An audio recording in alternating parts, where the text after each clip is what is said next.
My name's Dave DeBow, founder of MoneyPartnerFormula.com, and this show is built for everyday real estate investors who are actively doing deals and looking to scale using other people's money. So if you're an active real estate investor and you want to get featured on this show to talk about your own real estate and capital raising experiences, then just go to daveinterviewyou.com. Now let's get rolling with this episode, and remember to subscribe for daily interview content. Hey gang, welcome back. Today we got a special guest zooming in from beautiful Miami, Florida.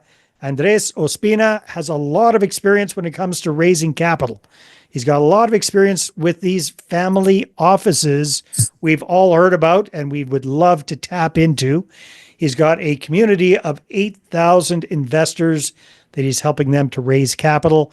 And we're going to learn a lot about what he does and how capital raising has changed over the last 15 plus years. So Andres, welcome to the show. Great to have you. Dave, thanks for having me on the show. Glad to be on here. Excited to share some stuff, some nuggets in quick talk. Let's share some stuff, man. So tell me a little bit about familyoffices.com. What do you guys do in that side of the business? What's it all about? Yeah, so familyoffices.com is United States' largest private investor community of ultra wealthy families.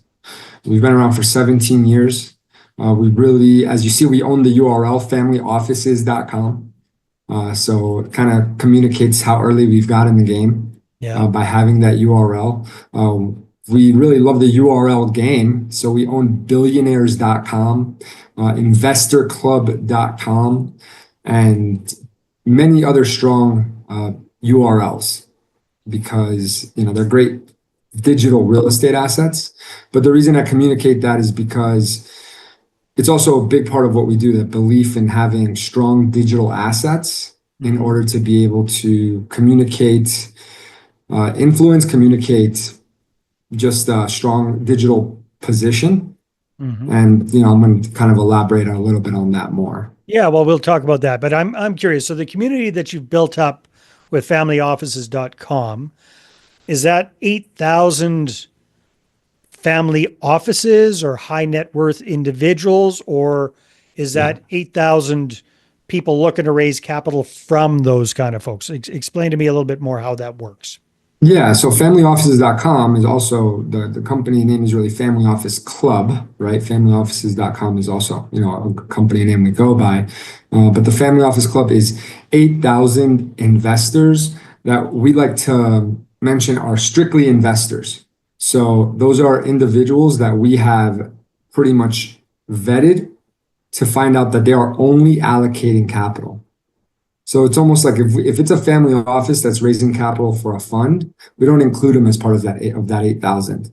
That would kind of be on more of our sell side membership, right? So those 8,000 can be ultra wealthy families with an AUM of 300 to 900 million in assets under management, but they can also be private individuals that have maybe had major liquidation events. So we really also have attracted a lot of doctors, physicians, surgeons that have maybe sold their healthcare practices. Okay. And they're just getting into investing. They're going from like that E quadrant of being an entrepreneur or a employee as a doctor, let's say, but have built a large amount of wealth and are now transitioning into being investors because they're either retiring or they've been able to pool enough money with their families to start thinking of ways to invest their capital. But they are not savvy investors because they know their profession. They know how to be doctors. They know how to be dentists. They know how to be C-suite executives of companies and lead major teams. But when it comes to investing, it's a really different ballgame in terms of so they know how to make the money. They don't know how to invest the money just yet.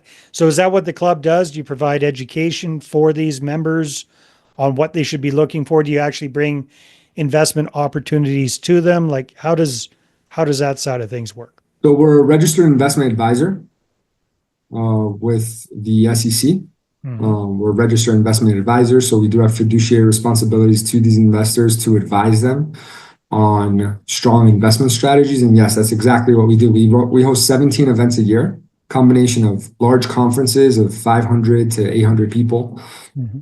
to smaller regional masterminds 80 to 100 people, where we're teaching individuals on improving their due diligence strategy, because maybe they've learned the hard way the importance of strong due diligence.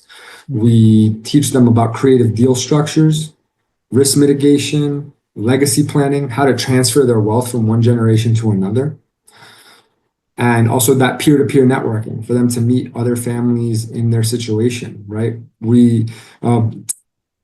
Many families like worth like the 30 to $50 million network range. It's not really the appropriate time for them to start thinking about building a formalized family office, right? Hiring that chief investment officer to come in and manage the trust. They maybe just don't have that level of wealth where they need a chief of staff because they have multiple properties with employees. So they don't need like a chief of staff because maybe they don't have the drivers and the pilots and the maids. Yeah. But it's time for them to start thinking in that way. How do I Yeah. start a family office, right? And there's so many different strategies that a lot of people don't think about when it comes to building a family office. Like, how do you keep a third generation tightly knit, right? Like, third generations have an 85% chance of Blowing it all. risking and blowing it all, right? So there are certain strategies that we've heard from ultra wealthy families about how they will build apps, for example, phone apps that are just for their family, right? Wow. So it's like a phone app where they can go in and every family member has access to it. And there you can see important dates for family members, for activities. They'll build almost like a small mini documentary series in that app. So the family can go in there and watch little movies about the great-great-grandfather that built the wealth, or different little movies on each family member, kind of ways to keep the family like united and keep that family pride up. Because if people have family pride in their last name, in their history, where they came from, and for what it took to build that wealth, they're less likely to squander it. No, that makes a lot of sense. All right, let's completely switch gears, Andres, because I know you're also very passionate about branding and personal branding and how things have changed over the years when it comes to raising capital. So let's take a look at that. So let's talk a little bit on that side. Yeah, for sure. So one of the major things that has changed is what we're doing right now, podcast. Right? So the importance of getting out there on these digital platforms like podcasts, like YouTube channels, in order to get your name out there. Right? It's a big difference. I think you probably speak a lot to it yourself, right? Like, why is it important to have a podcast, right? What does that do for your positioning? And why you shouldn't take it lightly on getting on different podcasts, on taking the time out of your day to possibly reach out to different podcast channels, YouTube channels, and see if you can get on, or starting your own podcast and YouTube channel. So what do you recommend to your clients? Because I know you work with you've got the family office side of things, but you also, I think, provide marketing services for companies that are looking to raise private capital as well. So tell me a little bit about what you're recommending to those folks these days. Podcasts are one thing. So what kind of pushback do you get from these folks about that? And how do you convince them that, this is worthwhile? Yeah, great question. So our founder, for example, has published over 7 books, right, in the space. Capital Raising, 5 Steps. We have a book called Pitch Decks, Centimillionaire Strategies, right? Top strategies from centimillionaires, people worth over 100 million. So publishing books, right? Getting on podcasts and producing videos, right? Developing a lot of video content. So one of the things that we do through the agency is we do something called the Founders Video, where we'll develop a 1 to 3 minute video highlighting just the founder, who they are. Something that you could easily upload to YouTube and use to like text people. Like, hey, check out the video on the founder, on who we are. Not on the investment opportunity, not on the fund or the multifamily property or the commercial real estate deal or the venture capital firm, on the founder. Right, on who you are as a person, your values, what you love, what got you into fund managing or into commercial real estate syndication or into building a venture capital firm or the startup. Quick 1 to 3 minute video on who you are. If you don't like getting in front of the camera, you can go on websites and hire a voiceover. to Just kind it of just have some do that. pictures showing up, popping up, and a Yeah. professional voiceover person do the talking. Yeah. Yeah. But a quick 3-minute video, it just shows that you've taken the time to create a video. It's what it does. People kind of forget the human factor of it, right? That Yeah. just shows like, oh, wow, it's something a little different than just sending out your pitch deck. Yeah, exactly. Right? You just So how differentiate do you yourself. how do you help these guys kind of integrate all of this? So you convince them to, or you show them the benefit of creating a video about themselves. You show them the benefit of getting on podcasts. Like what what kind of recommendations do you have about like a process for doing this kind of stuff consistently? Because consistency is key, right, Andres? Yeah. It really is. Consistency is absolutely key. There's a lot of different ways. It really, a lot of it comes down to what's your lifestyle like, right? Yeah. You have to really determine what that is, and also collecting a lot of assets, right? Documenting a little bit more of what you do. If you go on trips, just whipping out your camera a little more and just filming something that you're doing. If you're going out hiking with family, just documenting stuff. So you have that you're building up that library Mhm. of documenting a little bit because people want to know who you are. It doesn't matter how good your deal is. There's too many deals out there to think that your deal is the best deal in the world. Right? Well said. Yeah. People want to invest in people they know, like, and trust. They want to invest in people that have similar values as them. They want to invest in people that can show a bit of a track record. So just because you have a great deal, great timing, your property's in a place where Amazon's about to build a warehouse and hire 10,000 people, it doesn't really matter. It really doesn't, because people invest in people first, right? Yeah. If they just don't like you, then they're just not going to take the time of day to sit down with you and go through due diligence. So So Andres, maybe I'll ask this a different way. So yeah. do you, because you guys work with a lot of clients in your marketing agency. So who pops to mind as somebody who's like your poster boy that's just really doing everything you tell them to, and they're getting really good results? And kind of what does that look like? What are all the different things that person is doing marketing wise that they're just crushing it? Yeah, I think it's a lot of the bigger names that you probably see out there, right? Our founder, Richard Wilson, he's known really well nationwide. You have people like Hunter Thompson out there that does Raise Fest. Yeah. People may not like hearing this name, but his results don't lie. Grant Cardone, Hmm. right? These are guys that are able to raise millions of dollars in capital just by posting one social media post.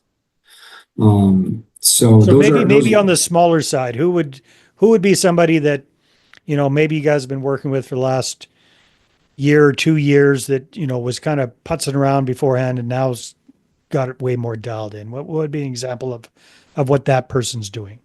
Yeah, there's a gentleman of the name of Michael Scott. He has one of the more successful venture capital firms in the cannabis space.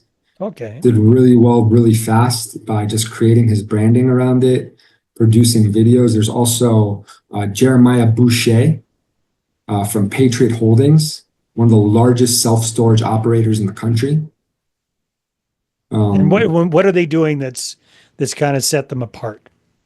Yeah, they put out a lot of content that's not industry related so much, right? More about Interesting. leadership, fitness, staying fit, their mindset, right?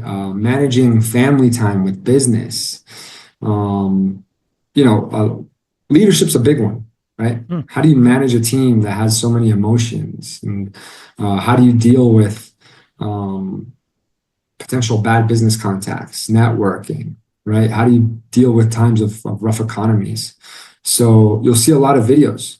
A lot of If you go videos, and they're to putting those on Instagram, Facebook, just everywhere Instagram, kind of thing. Yeah. LinkedIn, YouTube, right? They're taking the time to get out there and get on interviews like these, right? So that's a big one. Another man by the name of Daniel Pewter. He runs private schools around the country to help children that have been maybe expelled or suspended from their schools. He owns My Life, My Power. He kind of leveraged his undefeated mixed martial arts record. Okay. Yeah. Right? Yeah. Yeah. He gets on a lot of I've heard that name. No, I don't remember why I've heard that name. Yeah, he was Yeah. amazing. Yeah. He gets on a lot of panels and stuff around the country and Yeah. goes to a lot of events. So those are some names that kind of come to mind, right? Yeah. But the truth about it is that sometimes you won't even know about these names like us. If you look at our YouTube channel, a lot of our videos maybe have 300, 500 views, but we're in the world of capital raising and ultra wealthy. We just need one lead, Yeah. right? More of the One basics. contact Yeah. that's worth over 200, that maybe just had a $200 million exit. And I've seen those calls come in, right? I've taken those calls where there's the gentleman coming in, calling us saying, hey, I came across your video. I just sold my company for $200 million. I've been working on my company 40 to 80 hours a week for 20 years. He Mhm. only owns one asset, which is his real estate, which is like his home, Yeah. Yeah. Yeah. Yeah. and Now maybe he's like got some 200 million bucks. stocks. He's got to figure out what to do with. He's got to figure out what to do with it before Uncle Mhm. Sam comes in and tries to take it away. Or So, before the kids squander it all. And how to set it up yeah. so they can't squatter it. Yeah, exactly. And that video he watched was 4 years old and had maybe like 300 views at the time after 4 years. Right. So a lot of people think like, oh, it was so worthless for you guys to create that video. It didn't go viral. It doesn't have a million views. What is that video going to do for Yeah, you? And it's like, well, look at the lead it just brought in after four exactly. years, right? Because we're not trying to attract the masses. We're trying to attract the 1% of the 1%. That's very smart. Awesome, Andres. Hey, I'm So sure a lot of people are going to want to connect and find out more. Where should they go? I really recommend checking out billionaires.com. It's an asset that we built uh, because we really believe that proximity is power, right? And it's like, why learn from millionaires when you can learn from so many billionaires out there? So we built like the Netflix of billionaires, where it's all of these interviews and that we've either recorded or that have been recorded in the past with billionaires, so you can learn kind of their mindset. Also, a big thing we didn't talk about was artificial intelligence. So if you come on our website, familyoffices.com, we kind of talk a little bit about how we're using artificial intelligence now for due diligence, we built like a billionaire advisor GPT. So just going right on our homepage, familyoffices.com, setting up a call with our team if there's any questions. Sent to Millionaire Strategies is our YouTube channel. So we have a lot of content there, a lot of interviews with investors on what they're doing. And so those would be the three things: billionaires.com, familyoffices.com, and Sent to Millionaire Strategies YouTube channel. There's just a lot of free content out there that we have. Pitchdex.com is our media agency. You can download our 100K capital raising mistakes book and webinar as well. So all of those assets are there for everybody to grab. We put out a lot of free content, and we just encourage people to watch the stuff that we produce. We have videos coming out every single week. Awesome, Andres. Well, thanks so much for being on the show. This has been a lot of fun. Pleasure to meet Dave, you. thank you so much. Really appreciate it. Awesome podcast, and hope to talk to you again soon. All right, everybody, take care. We'll see you on the next one. Hey there, I really hope you enjoyed that episode. And as always, if you want to listen to more daily interview content, make sure you subscribe. And if you're an active real estate investor and you're doing deals and you'd like to get featured on this show, then just head over to daveinterviewsyou.com.